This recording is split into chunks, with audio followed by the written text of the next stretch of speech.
Friends, welcome to the 6th lecture on HSC practices. In this lecture, in module 3, where we are focusing on accident modeling,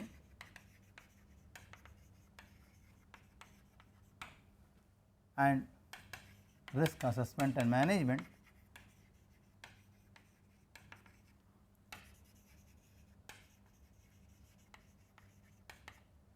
we will talk about fire and explosion prevention.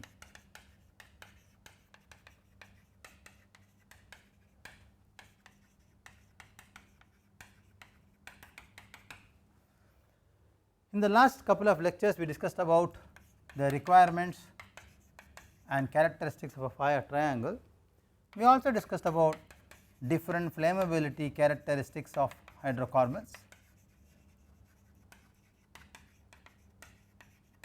We have also said how using these flammability characteristics one can plot what is called flammability diagram, and this diagram can be also used to actually apply this as a tool for fire and explosion prevention, which we will discuss in the present lecture. There are many methods by which fire and explosion can be prevented. The basic idea is to reduce the concentration of any one of the arm in the given fire triangle. So, generally we call this as inerting and purging process. Inerting and purging actually aims to reduce oxygen content. The basic objective of inerting and purging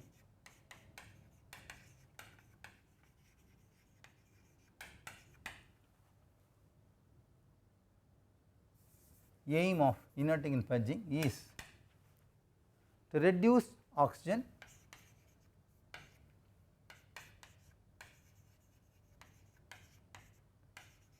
or fuel concentration.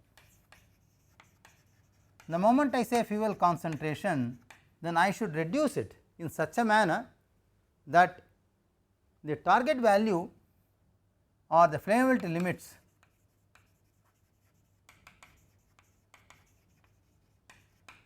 are either above UFL or below LFL, so that the mixture does not catch fire. To do this, we generally use inert gases.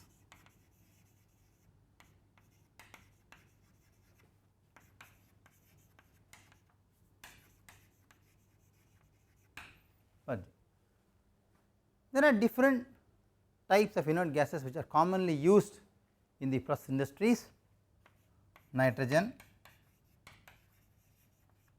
carbon dioxide,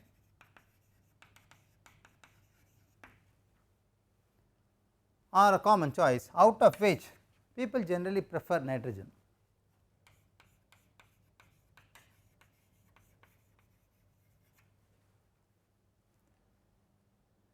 Generally, the concentration of nitrogen used in purging operation is to establish a control point of 4% below the limiting oxygen concentration. You bring down the LOC in such a manner by adding nitrogen purging that you bring down LOC by about 4% below the limiting oxygen concentration.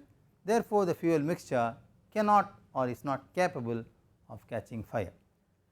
Now, interestingly, during the purging methods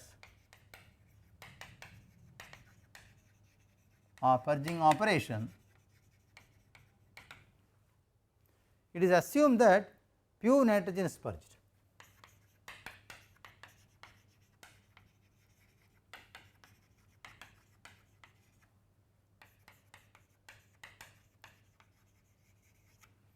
Pure nitrogen is purged. The idea is, if it is so, it can mix well inside the vessel.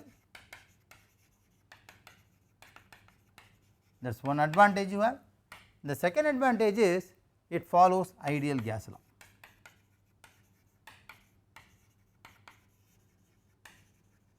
PV is equal to RT, that value, that ratio is assumed to be followed as an ideal gas law.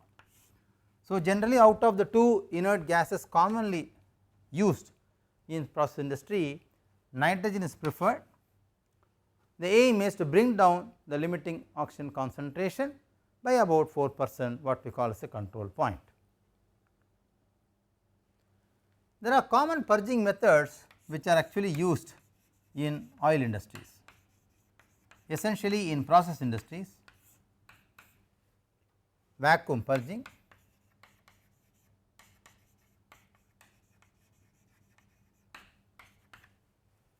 pressure purging,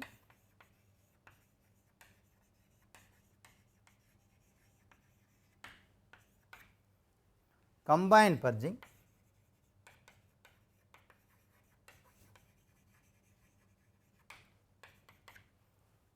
vacuum and pressure purging with impure nitrogen.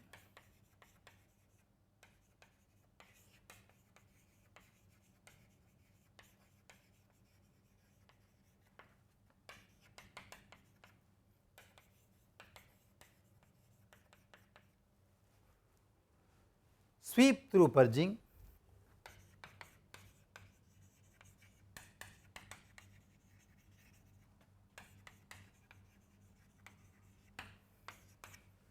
and siphon purging.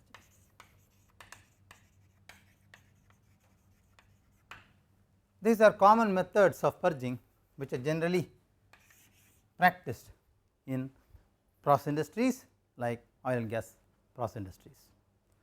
Let us talk about vacuum purging.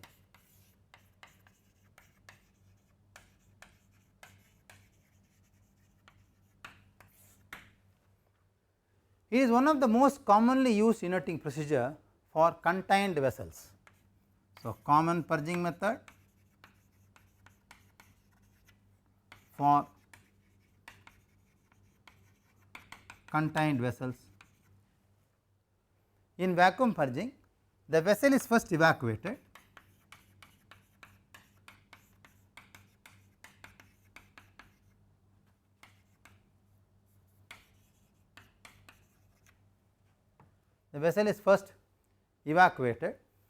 then it is replaced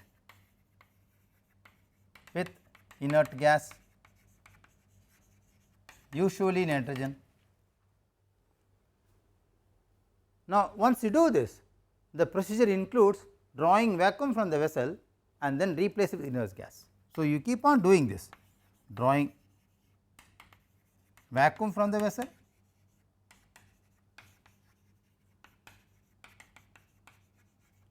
and replace it with inert gas. Usually people use pure nitrogen. This cycle is repeated,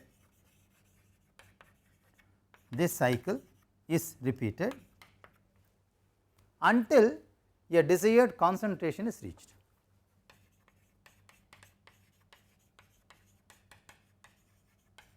What is the desired concentration? The desired concentration is the limiting oxygen concentration should be lowered by about 4%. Until then, you have to keep on doing the cycle. Cycle in sense, draw the vacuum, fill it with nitrogen, draw the vacuum, fill it with nitrogen, keep on doing this. Let us try to understand this graphically. Let us say over a given time, if I have two pressure indices, high pressure and let us say low pressure, this is pressure. So, initially I have an high pressure,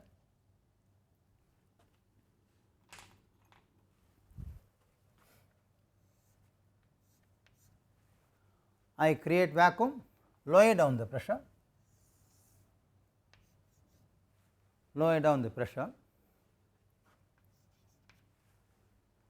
then maintain this concentration for some duration. I call this as y0, Let us say this cycle or this stage as A, then again I pressurize it with inert gas, that is nitrogen in this case, then this concentration becomes, let us say, Y1, then again I vacuum and fill it up with again nitrogen. Let us call this a stage B or cycle B. Here the concentration will remain as Y1, initially it was Y0, again pressurize it with inert gas nitrogen and keep on repeating the cycle as many number of times until a desired concentration is reached. In the whole exercise you will see that during these stages,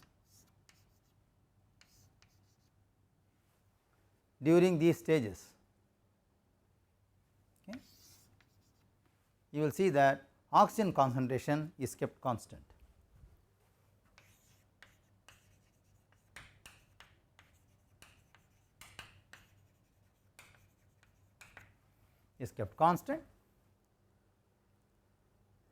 When you release at this stage, let us say, you will keep moles of oxygen is constant.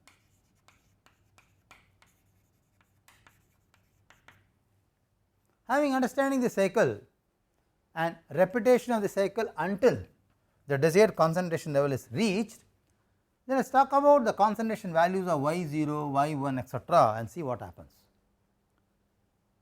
So, let us say initial oxygen concentration under vacuum, which is Y0, is same as the initial concentration.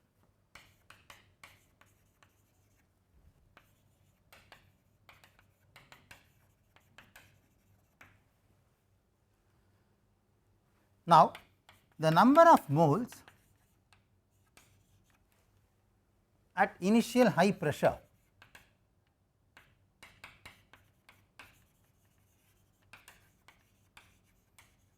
which is pH and the initial low pressure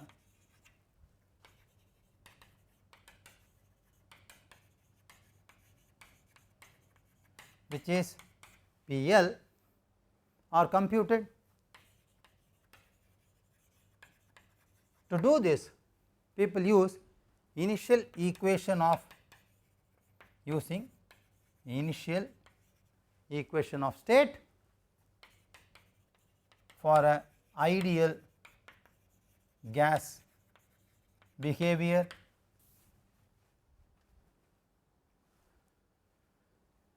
Let us say NH and NL are the total moles in the atmospheric and vacuum states respectively.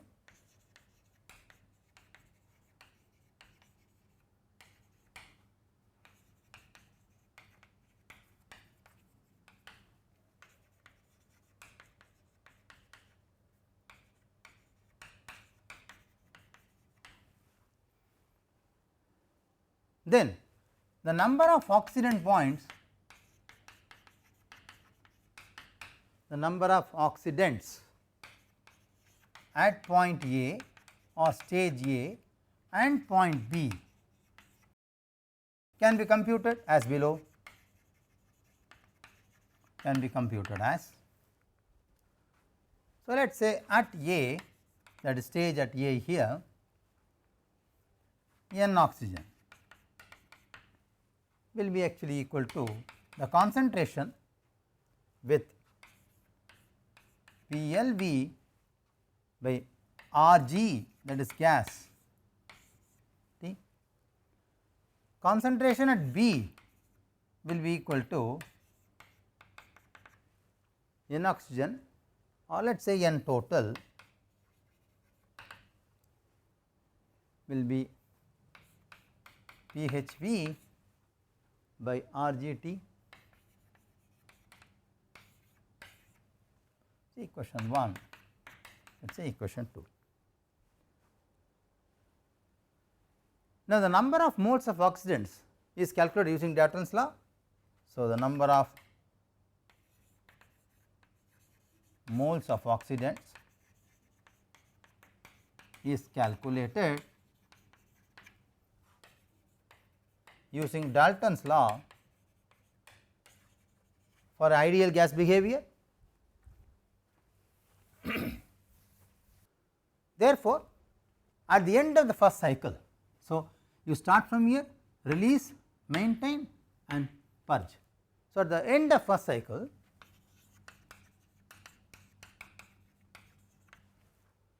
new oxidant concentration becomes Y1,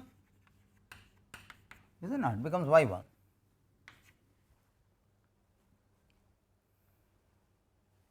Where we can say Y1 is the oxygen concentration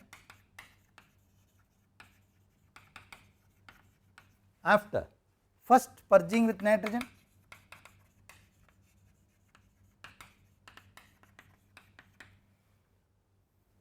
similarly at the end of the second cycle,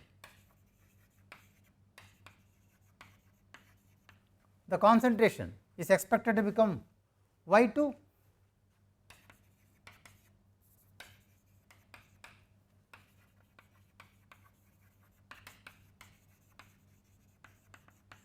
And so on.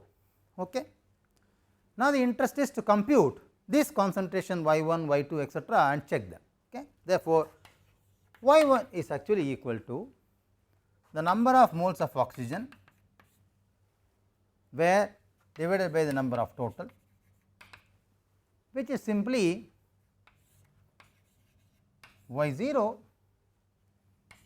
PLV by RGT by PHV by RGT. That is what we have here. You can see here N oxygen and N total from equation 1 and 2 I have substituted here, which I will get this as Y0 of PL by pH, equation number 3 let us say. This is for concentration Y1, which is the concentration of oxygen after the first cycle of nitrogen purging, that is somewhere here. I want to now compute Y2. Now, again we depressurize and then again purge. So, to get Y2, it depends upon Y1 of PL by pH. Y1 we already know is Y0 of PL by pH of PL by pH. On the other hand, it is Y0 of PL by pH square, that is Y2.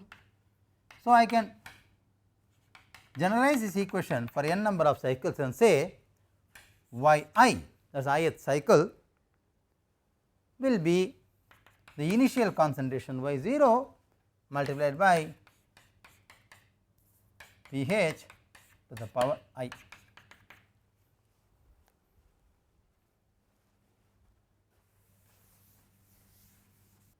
So, in this process there is a basic assumption. The basic assumption in this process is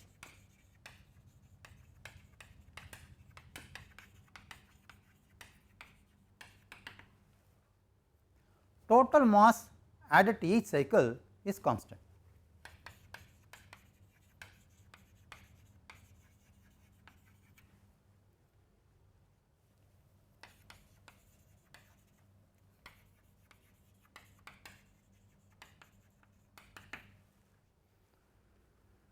Therefore, for I cycles,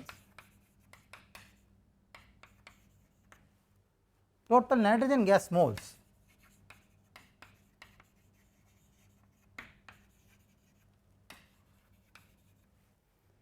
is given by delta, let us say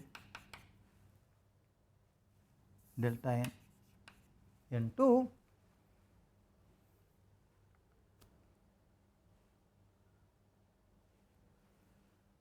which can be calculated based on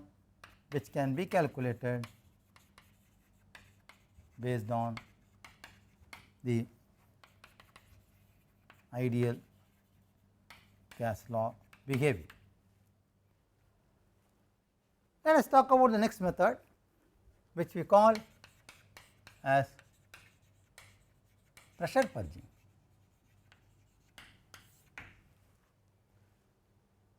In pressure purging, vessels are pressure purged by adding inert gas under pressure. So, you add inert gas, commonly it is pure nitrogen under pressure. That is why it is called pressure purging. After the gas is diffused throughout the vessel, it is vented back to the atmospheric pressure for flushing. So, after the gas is dispersed or is diffused throughout the vessel,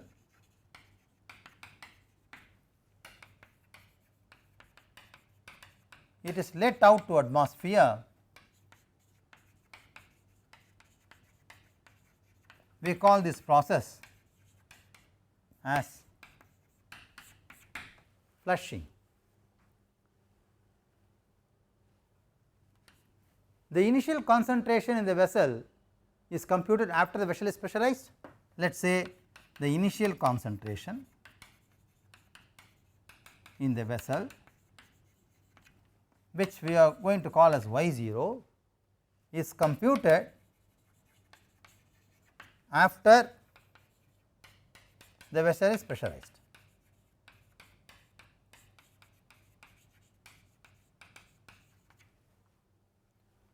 The number of moles at this state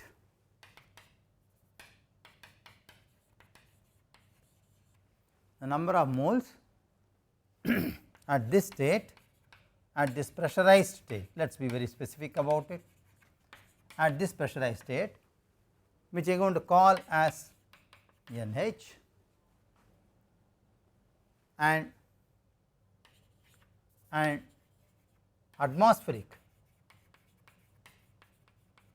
state as NL. Let us try to explain this graphically.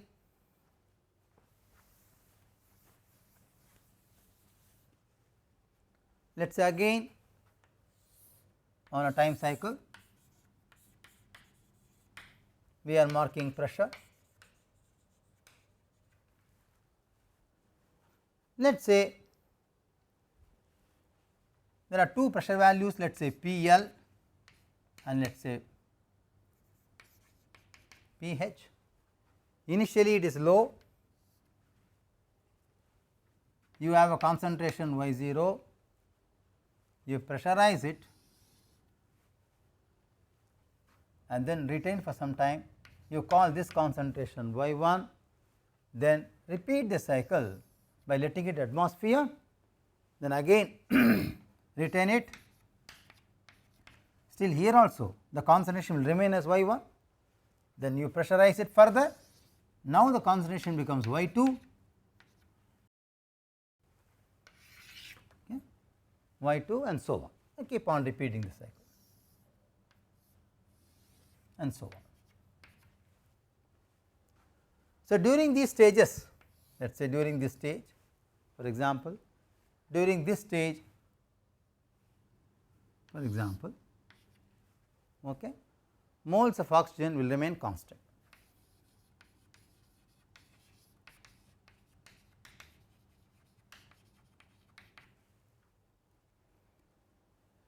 During these stages, the concentration remains constant.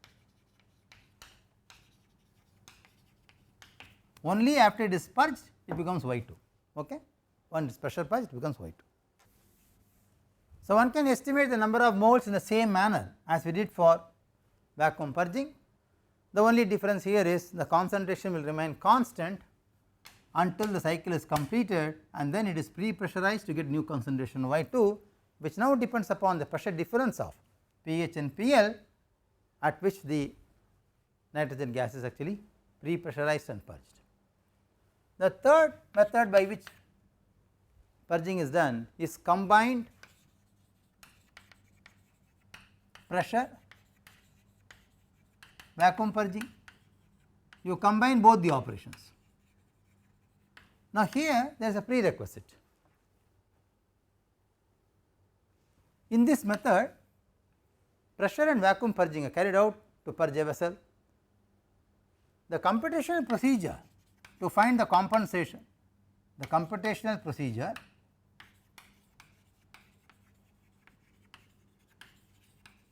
to find the concentration at any stage depends on the order of purging. That is, do you first pressure or do you first vacuum? So, it depends upon whether the vessel is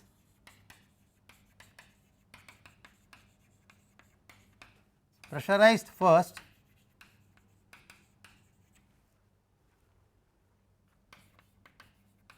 or later, because you are going to combine this. If the vessel is pressurized first,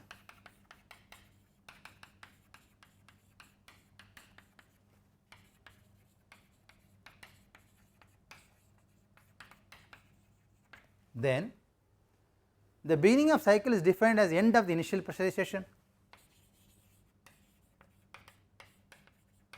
Beginning of cycle is defined as end of pressurization. Okay, that is what we also did in the earlier case of pressure purging. Okay, please see here.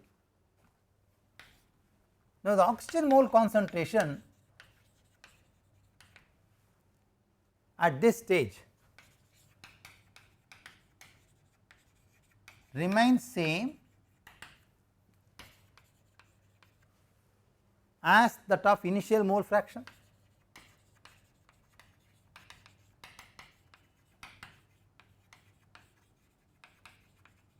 So, no change occurs here. The remaining cycles are all identical to that of the pressure purge operation as we discussed just now. If the initial concentration or the initial mole fraction is 0.21, let us say if the initial mole fraction is 0.21, then the oxygen mole fraction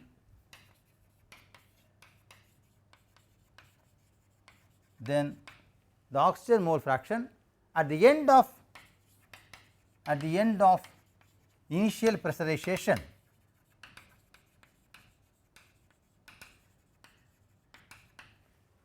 is given by, let us say y 0 is going to be 0.21 of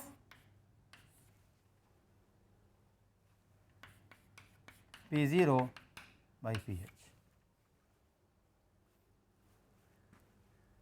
Call equation number 6. Let I be the number of cycles of such operation of initial pressurization of initial pressurization, then at I plus 1th cycle oxygen mole fraction will be given by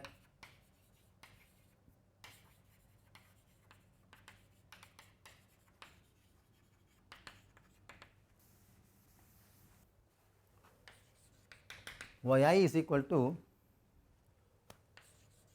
y 0 N L by N H of I, which is nothing but y 0 of P L by P H.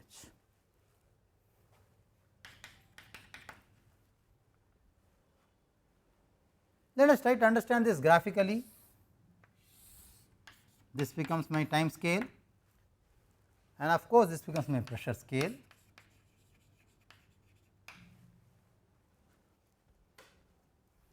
These are my two bands, let us say the low pressure and the high pressure. This is PL and this is PH. I take some value P0 and the initial concentration is 0.21. Then I pressurize this, maintain the concentration and call this as Y0. Then I vacuum this, the concentration will still remain as Y0 for some time, then pressurize this, now the concentration becomes Y1. So, once you get this Y1 compared to Y0, you can always use the standard equations what we had in the earlier type of pressure and vacuum purging to find out the concentration. So, then you release it, then the concentration still remains Y1 and the cycle keeps on continuing as you see here. Interestingly, moles of oxygen during these stages will remain constant. Moles of oxygen remains constant.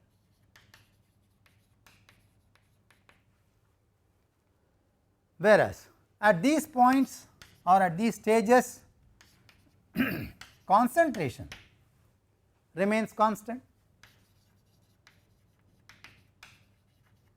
because it is Y0, it remains as Y0 until you pressurize it back again. Since we started with 0.21 earlier, we are using this as 0.21 as Y0, okay, and that 0.21 happens at a specific pressure which is neither low nor high. This is a simple pressure cycle for combined pressure vacuum purging. Alternatively, if evacuation is done first,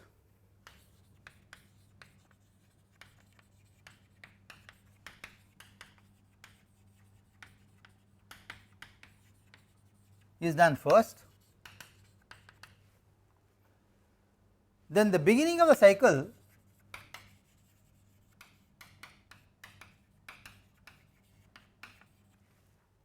is defined as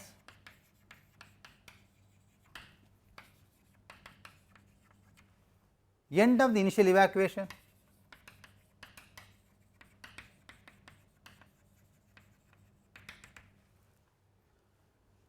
Now, oxygen mole concentration or mole fraction at this state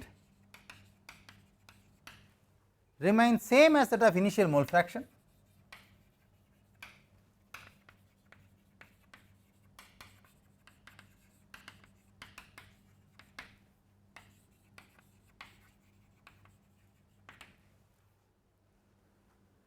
Remaining cycles are identical to that of vacuum purging. So, further remaining cycles will be identical to vacuum purging.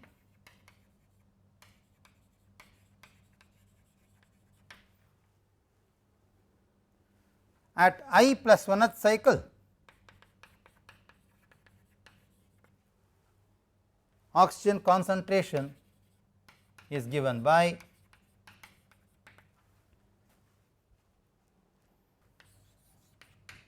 Y I is equal to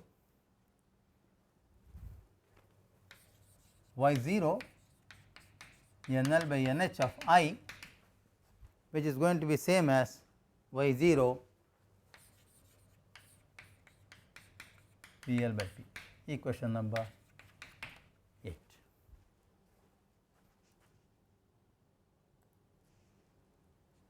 Let us explain this graphically. So, this is again the time scale, this is again the pressure scale. The limits are lower and higher, let us say PL and PH. We start with P0, at which the oxygen concentration is 0.21 fraction. You vacuum it, and then retain it for some time and then pressurize it. I call this concentration as Y 0, then vacuum it, retain it and pressurize it. It goes like this, the number of cycles. So, now the concentration here becomes Y 1, and of course, the concentration here remains Y 0, which means that during this stage concentration remains constant, because it is Y 0 here, Y 0 here as well. Whereas, during these stages moles of oxygen is constant.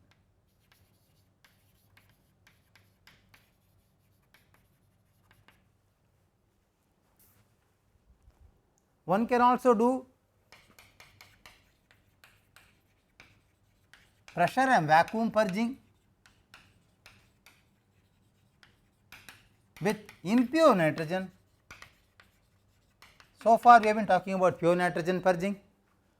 For a pressure purging, the total moles of oxygen at the end of the first pressurization is given as a sum of moles that are initially present and the moles included with the nitrogen.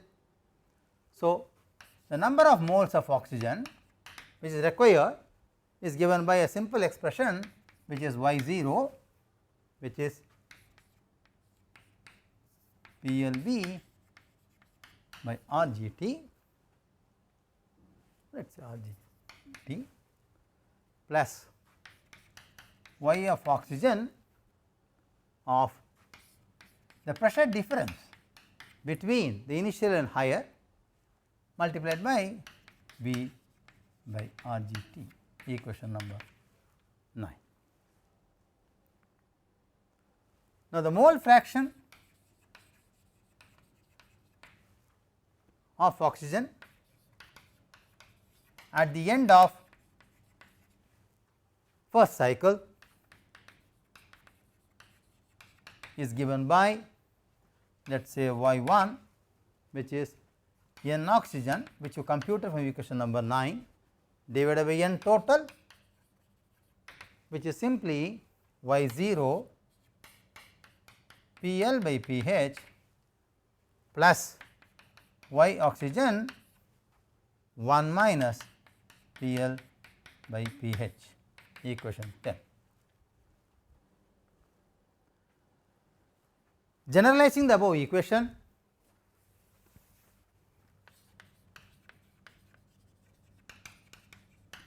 because this is for end of the first cycle. So, Y 1, generalizing it, we can say Y 1 is Y I minus 1 of PL by pH plus Y oxygen of 1 minus PL by pH. So, therefore, Y 1 minus Y I minus 1 is simply PL by pH of I Y 0 minus Y oxygen, equation number 10, the equation number 11. So, if you want to really compare the pressure and vacuum purging, one can give some comments on this. Let us try to compare pressure and vacuum purging.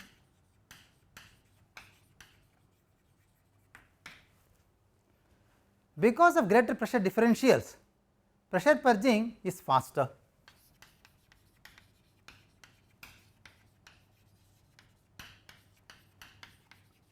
What is the reason? Because of greater pressure differentials. Vacuum purging uses lesser inert gas.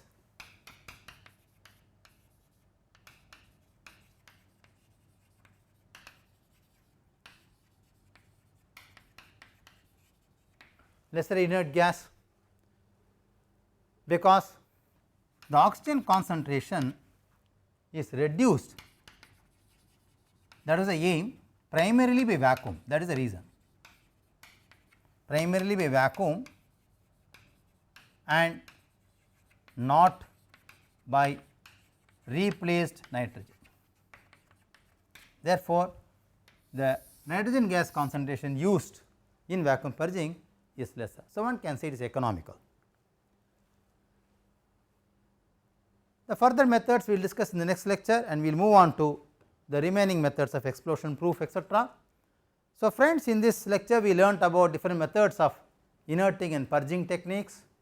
We have understood how to compute the concentration at n number of cycles, what are the merits and demerits of comparing two methods of purging. You can combine them if you use pressurization first, or if you do vacuum first and later pressurization, then the number of moles fraction involved and the consumption of nitrogen involved is different.